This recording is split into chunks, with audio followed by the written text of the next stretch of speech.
Saudi থেকে 2 হাতে টাকা কামাই আসছি।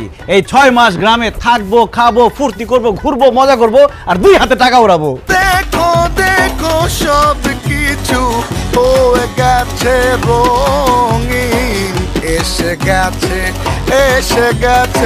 সৌদি মতিন। আপনার কি মনে হয় এই সাইজের একটা মানুষ একটা বড় মাছ নিয়ে বাড়ি পর্যন্ত হাইটা যাইতে পারবো? এক কাম করেন, মাছ ফেরত লন, 500 টাকার জায়গায় আমি আপনার 1000 টাকা দেবো। আরে মতিন ভাই কেমন আছেন? বান্ডেল দেখে বুঝোস না কেমন আছি? আলু, পেঁয়াজ, ডাল, মুড়ি, সুজি, ময়দা, আটা, সয়াবিন তেল, সরষের তেল সব ব্যাংকেতে ওঠা। দেখো দেখো সব কিছু হয়ে গেছে রঙিন। তুই কি গ্রামের সব মানুষের না খাওয়া মেরে বলাবি নাকি?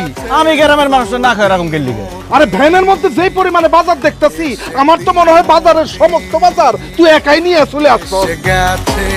এসে গেছে সৌদি। বিদেশ থেকে আসছেন, টাকা এখন পকেটে গরম গরম আছে দেখা সব খরচ করে ফেলেন না। টাকা শেষ হয়ে গেলে বুঝবেন একটা টাকা কারো কাছ থেকে পাইবেন না। এত কিছু নিয়ে আসছো কেন? শ্বশুর বাড়িতে এত কিছু আনা লাগে বাবাজি?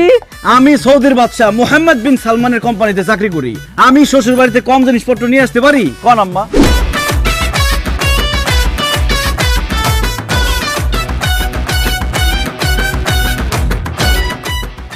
আপনার অ্যাকাউন্টে কয় টাকা ছিল, কয় টাকা খরচ করছেন হিসাব রাখেন নাই?